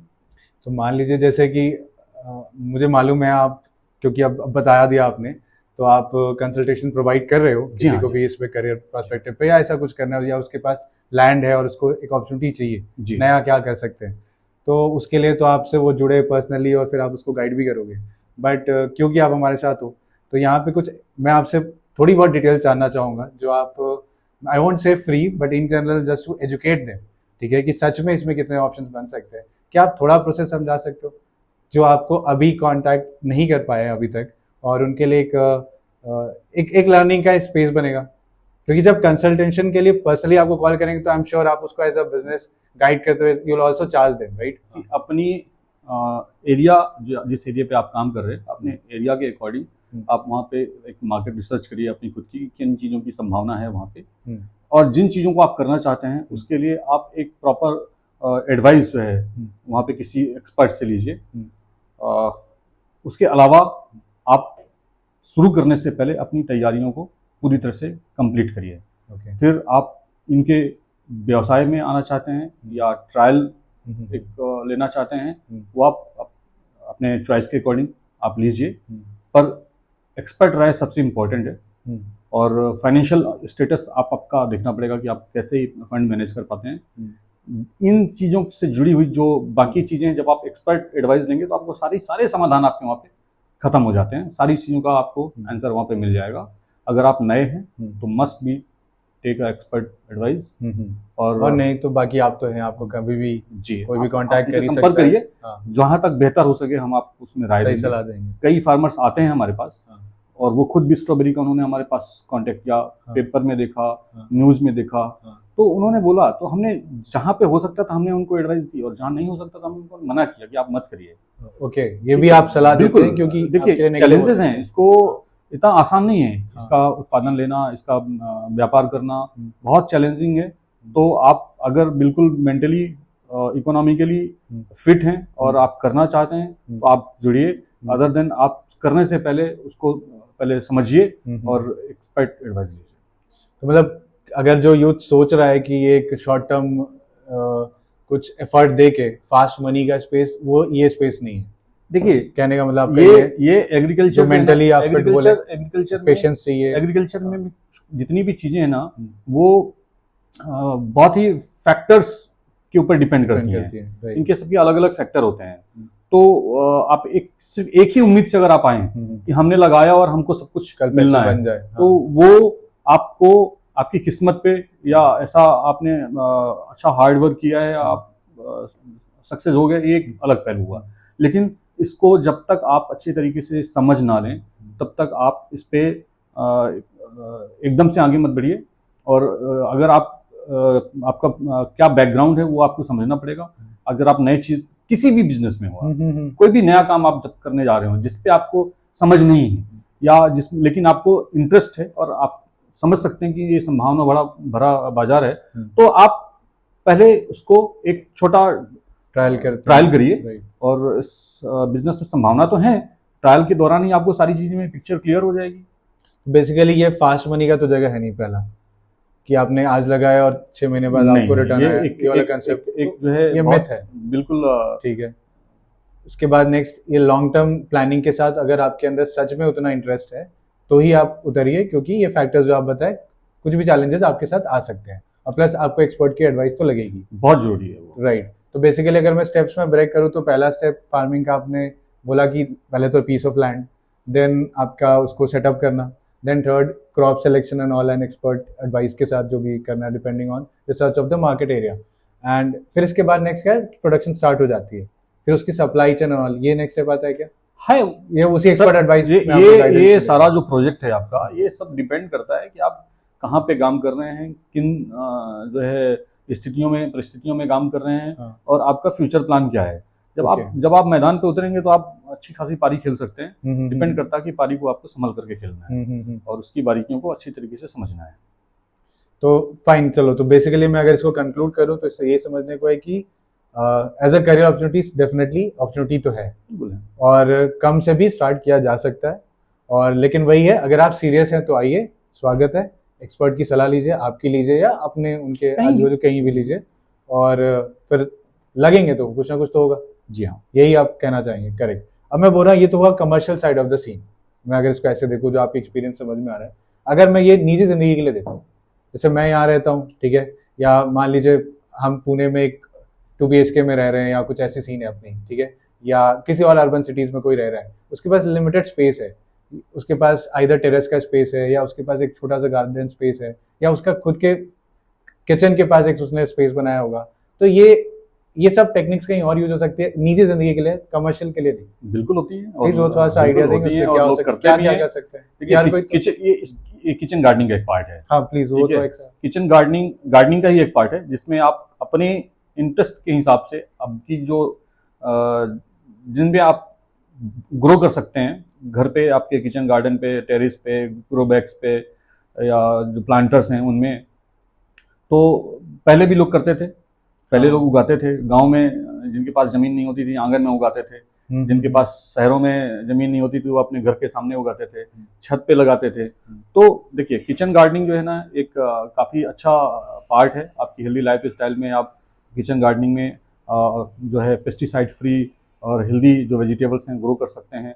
माइक्रो ग्रीन्स उसमें एक बहुत अच्छा सेगमेंट है कि आप जिनके पास जमीन ही नहीं है, जिनके पास छत नहीं है, जिनके पास आंगन नहीं है, वो भी माइक्रो ग्रीन्स घर में ग्रो कर सकते हैं। और माइक्रो ग्रीन्स एक वेजिटेबल्स की वो स्टेज है जहाँ पे आप रॉ वेजिटेबल्स और पूर्णतः फर्टिलाइजर्स, पेस्टिसाइड्स या किसी और के यूज किए बिना ग्रो करके आप कंज्यूम कर सकते हैं।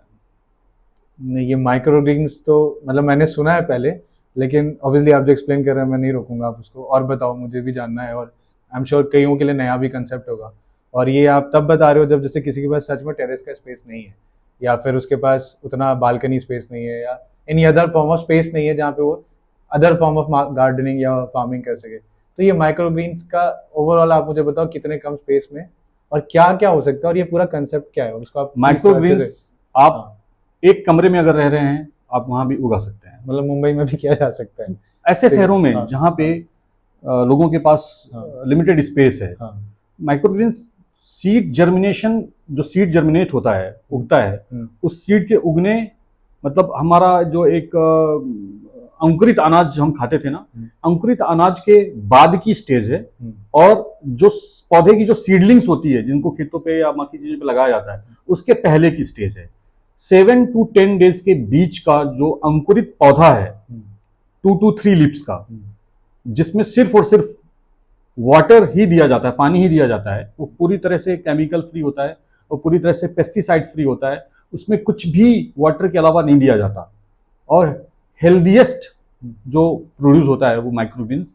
आप अपनी डेली लाइफ में लेकर के आइए, आप देखिए कितनी बेहतरीन चीज आप तो घर सर पे ये ला सकते हैं। तो मतलब बट ये माइक्रोग्रीन जो आप बता रहे थे, ये वेजिटेबल्स तो प्रोड्यूस नहीं बन रही है ना फॉर्म में, या फ्रूट तो बन के नहीं आ रहा है, उससे पहले का स्टेज है जब वो सीड से जर्मिनेट होके जैसे पहला लीफ ही आया है, ऐसा कुछ है? ये 2 to 3 leaves, 2 to 3 leaves. Okay, तो उसकी रूट्स ये तब उसकी रूट्स भी कंज्यूम की जाती हैं। नहीं, तो फिर आप मुझे थोड़ा सा समझाओ, क्योंकि ये जो जैसे हम एक आमतौर पर हम रेडिश है, हाँ ठीक है, रेडिश का माइक्रोग्रीन्स बहुत हेल्दी माइक्रोग्रीन्स माना जाता है। रेडिश में हम रूट्स जो होती हैं वो खाते हैं, ठीक है, उसकी लीव्स वेजिटेबल्स वो भी हम यूज करते हैं, तो रेडिश को हम 100% यूज करते हैं, ठीक है।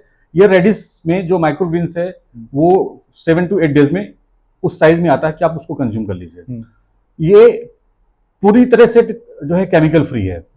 आप अपने रूम पे एक ग्रो बैग पे, आप एक ट्रे पे कोकोपीट की सहायता से ग्रो करते हैं, सॉइल फ्री है ये, इसमें मिट्टी का यूज नहीं होता है। ओके, इसको आप अपने रूम टेम्परेचर पे ग्रो कर सकते हैं।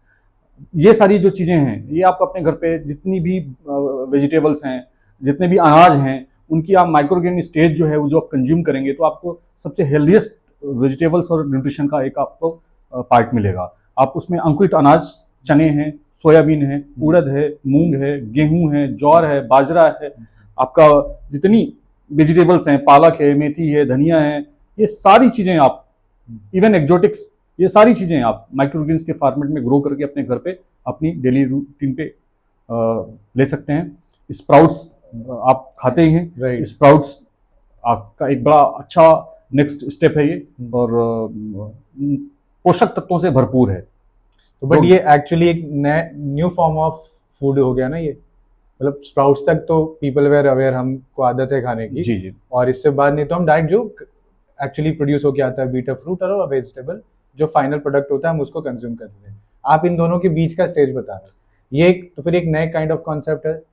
जी हाँ, ये आमतौर पर क्या होता है, हमारी भागदौड़ भरी जिंदगी में हम जो अपनी डाइट पे, अपनी हेल्थ पे हम इतना फोकस नहीं कर पाते, हमारे पास समय नहीं होता, तो हमारे पास स्पेस नहीं होता, तो इन चीजों में आपको हार्डली 5 मिनट्स लगने हैं। 5 मिनट में आप जिस चीज का आपको टेस्ट अच्छा लगता है, आप उसको अपने घर पे उगा सकते हैं। आपको सीड डालने हैं और सिर्फ दिन में एक बार उस पर पानी देना है। 7 days to 10 days में वो आपको खाने लायक हो जाएगा, और आप अपने टेस्ट के अकॉर्डिंग आप सैलेड में उसको मिक्स करिए, आप उसके जो वेजिटेबल्स आप खाते हैं उनके ऊपर उसको गार्निश करके कंज्यूम करिए। तरीके बहुत सारे हैं खाने के, आपको किसी पे डिपेंड नहीं होना इसके लिए। आप जब बात करते हैं कि हेल्दी वेजिटेबल्स या हेल्दी फूड आपको कैसे मिले, पेस्टिसाइड फ्रूट जो वेजिटेबल्स कैसे मिले, आप किचन गार्डनिंग में कैसे कर पाए, आपके पास जगह ही नहीं है, आपके पास समय ही नहीं है, बट आप खाना चाहते हैं, बेस्ट ऑप्शन है आप माइक्रोग्रीन्स। क्या ये new category of one of the super food के अंदर आएगा? डेफिनेटली आएगा, और ये एक जो है इसके हेल्थ बेनिफिट जो आप बता रहे हैं, न्यूट्रिशनल वैल्यू है, जी बिल्कुल हाई न्यूट्रिशन वैल्यू है। आप जो इस टाइप के जो फूड होते हैं, इन सबको सुपर फूड कैटेगरी में वही माना जाता है। सीड जो होता है, सीड ऐसा पौधा जो बिना न्यूट्रिशन के, हम जो न्यूट्रिशन बाहर से देते हैं उसके बिना अगर वो ग्रो कर रहा है और अगर वो जीवित है तो उसमें कितना न्यूट्रिशन होगा? हाँ, अग्री। हम उसको ना इनपुट्स में सिर्फ वाटर दे रहे हैं, तो एक सिर्फ पानी मिलने से वो ग्रो कर रहा है, दैट मीन्स उसके अंदर इतना न्यूट्रिशन है तभी वो ग्रो कर पा रहा है। तो उसके अंदर जो नेचुरल पोषक तत्व हैं आपके लिए जो जरूरी हैं वो सब हैं। माइक्रोग्रीन्स एक बहुत अच्छा प्रोडक्ट है जो आप अपनी हेल्दी लाइफ में अपने घर पे इसको तैयार करके खा सकते हैं। और जब आप बात करते हैं कि पेस्टिसाइड फ्री चीजें कैसे मिलें, तो ये सबसे बेस्ट ऑप्शन है आपके पास कि आप पेस्टिसाइड फ्री जो प्रोड्यूस है वो आप अपने घर में ग्रो कर सकते हैं। किचन गार्डनिंग में आपके लिए इजी वे माइक्रोग्रीन्स है। तो इसका भी जो बेसिक बहुत इजी प्रोसेस जो बता रहे हो वही है जी, मतलब आप बस सीड्स का मैनेज हमारे ट्रेडिशन में पीढ़ियों से चला रहा था माइक्रोग्रीन्स उगाना, और हम उगाते भी थे। कैसे? रूम के अंदर जहां पे अंधेरा होता था, सिर्फ उजाले में दिया होता था। हम नवरात्रि में नौ दुर्गा घर पे पाठ करते हैं और माँ नौ दुर्गा के लिए हम ज्वारे लगाते हैं। वो उसको क्या देते हैं? सिर्फ पानी देते थे। ठीक है, वो ज्वारे 9 दिन में कितने बड़े हो जाते थे? काफी बड़े। चलो ठीक है। तो माइक्रोग्रीन्स भी आप रूम टेम्परेचर पे घर के अंदर ऐसे ही उगा सकते हैं और काफी पोषक से भरे होते हैं। आप ट्राई करिए। और मैं तो लोगों को कहूंगा कि अपनी हेल्दी लाइफ में फूड में इस पार्ट को जरूर वो एड ऑन करें। उसके लिए आपको किसी एक्सपर्ट की राय लेने की जरूरत नहीं है। मतलब ये तो सदियों से आ रहा था जो आप कह रहे हो। तो ये नया ट्रेंड आ चुका होगा शायद मार्केट को, नया ट्रेंड की तरह ये चल रहा है। कर भी रहे हैं लोग, बात कर भी रहे हैं और बाजार भी बन गया है। कुछ लोग बेचते भी हैं। बड़े शहरों में तो माइक्रोग्रीन्स का एक काफी बड़ा बाजार बन चुका है। माइक्रोग्रीन्स नया ट्रेंड तो सेट होते जा रहा है। बस बहुत जल्दी किसी दिन हम किसी सेलिब्रिटी को ट्वीट करते हुए देखेंगे और शायद फिर ये वायरल हो जाएगा। और मे बी फिर शायद एक्चुअली जो आप प्रोसेस बता रहे हो, हर घर में आपको ऐसे इंस्टाग्राम पे आपको पोस्ट दिख रहे होंगे लोगों रील बनाते हुए कि एक्चुअली वो ग्रो कर रहे हैं और इसको अपने लाइफ का एक पार्ट बना रहे हैं, रेगुलर बना चुके हैं। बिल्कुल। आप जो सेलिब्रिटीज की बात कर रहे हैं, काफी सेलिब्रिटीज माइक्रोग्रीन्स को अपनी डेली फूड में उन्होंने शामिल करके रखा हुआ है और वो एंजॉय करते हैं इससे। क्या बात है। लगता है कॉन्टिनेंटल फूड में तो ऑलमोस्ट माइक्रोग्रीन्स अवेलेबल ही है। मैं आज इस पॉडकास्ट के बाद देखता हूँ, मैं कल से कोशिश करता हूँ स्टार्ट करने का। मुझे अगर ऐसी कुछ और लगती है मैं आपको डेफिनेटली दोबारा परेशान करना चाहूँगा। और ये सुन के तो मुझे कुछ नया लग रहा है। आई एम श्योर मैं अपने घर पे भी बताऊँगा। आप मुझे लास्ट एक और चीज़ मैं जानना चाहूँगा कि एक हुआ फार्मिंग आपने इंटरेस्ट से लिया था और आपका तो चलो बैकग्राउंड है, किसी और नेक्स्ट पॉडकास्ट में हम और इसको थोड़ा डिटेल में समझेंगे। बट जैसे हम एक और ट्रेंड देख रहे हैं इंडिया में और उसको मैं अदर अपॉर्चुनिटी की तरह ना देख के इन जनरल देखूँ, लोगों का थोड़ा सा लोग स्विच कर रहे हैं क्योंकि अभी भी 60% ऑफ आप देखोगे पॉपुलेशन उसी में ही है। अगर अपना जो भी एम्प्लॉयमेंट जनरेट हो रहा है या जो भी पार्टिसिपेशन उनका वर्कफोर्स का है वो अभी भी फार्मिंग और एग्रीकल्चर बेस्ड इंडस्ट्रीज में है, इनफैक्ट इसी में है। और बट उसका कंट्रीब्यूशन जीडीपी में बहुत कम है, 15% ही है। उधर दूसरे साइड से हम ये देख रहे हैं कि जो आप जैसे लोग हैं और जो अदर यूथ हैं डिफरेंट अर्बन सिटीज़ की भी बात कर लूँ या अच्छे एजुकेशन से आते हुए, अच्छे बैकग्राउंड से आते हुए, उनका भी इंटरेस्ट थोड़ा थोड़ा इस साइड में एक रुझान आ रहा है जहाँ पे उसमें एज अ वो बिजनेस बन के एक स्टार्टअप स्टार्ट कर रहे हैं। वो भी एक रिवॉल्यूशन हम देख रहे हैं। And then there is other side जहाँ पे एक और प्रैक्टिस हम देख रहे हैं कि लोग अपने आप को सो कॉल्ड एक फार्मर घोषित करके और जो भी बेनिफिट्स उसकी तरफ से आती हैं from economics, finances, business wise, उसको भी वो देख रहे हैं। तो आप इसको कैसे देख रहे हो कि मतलब ये कहाँ तक जाने वाला है? क्योंकि ये सब करने के बाद भी हम फिर भी परसेंटेज हमारा बहुत कम है जो हमारा प्रोडक्शन जिस कैपेसिटी का हो सकता था। अब जितने ऐसे आप जैसे योग्य लोग बैठे हुए हैं इंडिया में और ऐसी अपॉर्चुनिटीज निकाल के बैठे हैं, तो हम तो कहीं और डायरेक्शन में देख सकते थे ना। जबकि इतनी अनएम्प्लॉयमेंट भी है, लैंड की कमी नहीं है इंडिया में, और या तो टेक्नोलॉजी इशू है या तो लोग इतनी मेहनत नहीं करना चाहते, बहुत ये हार्ड वर्क है। ऐसा कैसा क्या सीन है इसका? ये ऐसा है, तो फार्मिंग एग्रीकल्चर मजेदार है ना, आई गेस, जैसे आप फार्मिंग है ना, सुन के लग रहा है। फार्मिंग में अभी जो प्रोडक्शन है वो हम देखेंगे कि हमारे कंट्री में काफी ज्यादा प्रोडक्टिविटी बढ़ी है पहले के मुताबिक। टेक्नोलॉजी को लोगों ने यूज किया है और जो नई जनरेशन फार्मिंग में आई है उसने उसको प्रॉपर तरीके से हाथों हाथ लिया है। फिर भी तो परसेंटेज बहुत कम है। देखिए ऐसा है कि आप किस परसेंटेज की बात करें मुझे नहीं पता। सबसे ज्यादा एम्प्लॉयमेंट किस चीज में है? वही मतलब एग्रीकल्चर में फार्मर जो फार्मिंग कर रहा है दैट इज एम्प्लॉयमेंट, वो खुद भी कर रहा है और लोगों को रोजगार भी दे रहा है। अगर आप किसी और इंडस्ट्री से तुलना करें, आप डेटाबेस अगर बात करेंगे तो मैं नहीं समझ पाऊंगा कि आप किस मुद्दे में बात करें, बट अगर सबसे ज्यादा एम्प्लॉयमेंट अगर कहीं है तो वो एग्रीकल्चर में है। हाँ, यस, अग्री। इंडिविजुअल एम्प्लॉयमेंट भी कहलाएगा वो, कि जो खुद से आप जॉब नहीं कर रहे, आप खेती कर रहे हैं, ये भी तो जॉब ही है ना। एब्सोल्युटली। आप लाखों लोगों को रोजगार दे रहे हैं, इससे जुड़े हुए एलाइड बिजनेस जो हैं वो चल रहे हैं। एग्रीकल्चर का जो स्कोप है, एग्रीकल्चर का जो फ्यूचर है, वो उम्मीद से कहीं ज्यादा बड़ा है।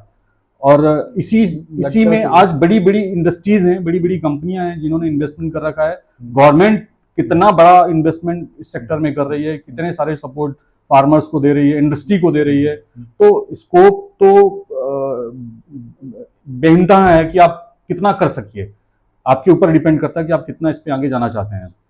और स्कोप तो आप जो बोल रहे हो, मतलब मैं बस आप फिर उस पर एक्सप्लेन करना है। स्कोप तो मैं भी समझ रहा हूँ, और आज से नहीं कई सालों से हम सुन रहे हैं। हमको भी मतलब हम भी काफी टाइम से वर्क फोर्स के तो पार्ट हैं ही, जब से हमने भी अपनी एजुकेशन कंप्लीट करी है। बट आप जैसे आपने कहा, वो तो मैंने आपको डेटा बताया कि 60% पॉपुलेशन एक्चुअली इन्वॉल्व है, बट जो हमारा उसका आउटपुट है, ठीक है, जैसे फॉर एग्जांपल 15% से 20% सर्विस, IT सर्विस इंडस्ट्री में इंडिया के लोग इन्वॉल्व है, जो पॉपुलेशन वर्क फोर्स में है, या शायद 10% हो गया, I am not sure about it. लेकिन उसका जो GDP में कंट्रीब्यूशन है ना, वो फार्मिंग से डबल या उससे ज्यादा है। फार्मिंग का हार्डली 15% है, शायद उस तरीके का है, सब लेके, मतलब कलेक्टिवली इंडिया का जो है कंजम्पशन से लेके एक्सपोर्ट को ऐड करके, जिसमें आपने बड़ी बड़ी कंपनीज का भी नाम दिया।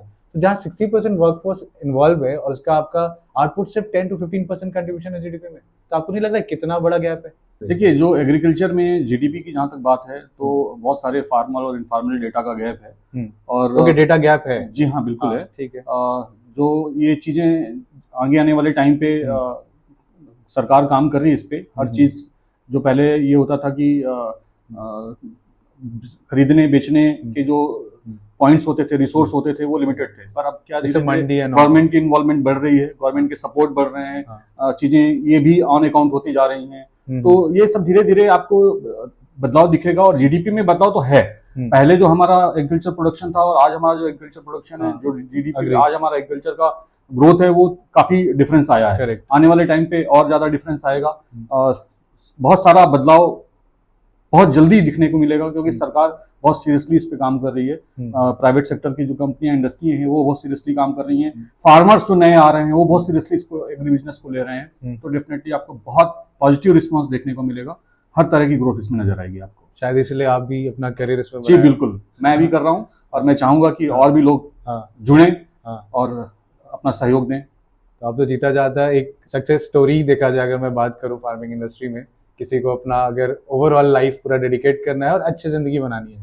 जी बिल्कुल, ऐसा नहीं कि बस एक बोझ की वजह से आप फार्मिंग कर रहे हो, उस लेवल पे नहीं। तो मुझे लगता है मेरे को काफ़ी इंसाइट्स आपसे मिले हैं आज ओवरऑल एक कन्वर्सेशन में। बातें तो बहुत सारी और बची हैं, मुझे और डिटेल में आपके बारे में भी थोड़ा और जानना चाहूँगा कभी हम जब नेक्स्ट बैठते हैं।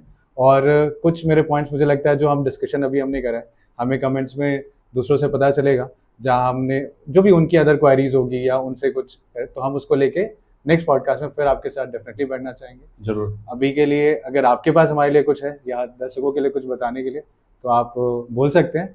बाकी आपका टाइम देने के लिए तो मैं बस थैंक्स बोलना चाहूँगा आपको भी और आपके दर्शकों को भी, कि अगर भविष्य में उन्हें कभी भी हमारी ज़रूरत पड़ती है, या एग्रीकल्चर में कुछ भी उनको हमारे से सपोर्ट लगता है, कोई भी एडवाइजरी लगती है, तो मोस्ट वेलकम, वो हमसे संपर्क कर सकते हैं। हमारे हेल्थ अड्डा रायपुर, हमारे पेज पे वो अपनी जो इंक्वायरी है वो भेज सकते हैं, हमसे संपर्क कर सकते हैं, हमारे फार्म विजिट कर सकते हैं, और जैसा भी हो सकेगा हम साथ में काम करने को, उनको सपोर्ट करने को तैयार हैं।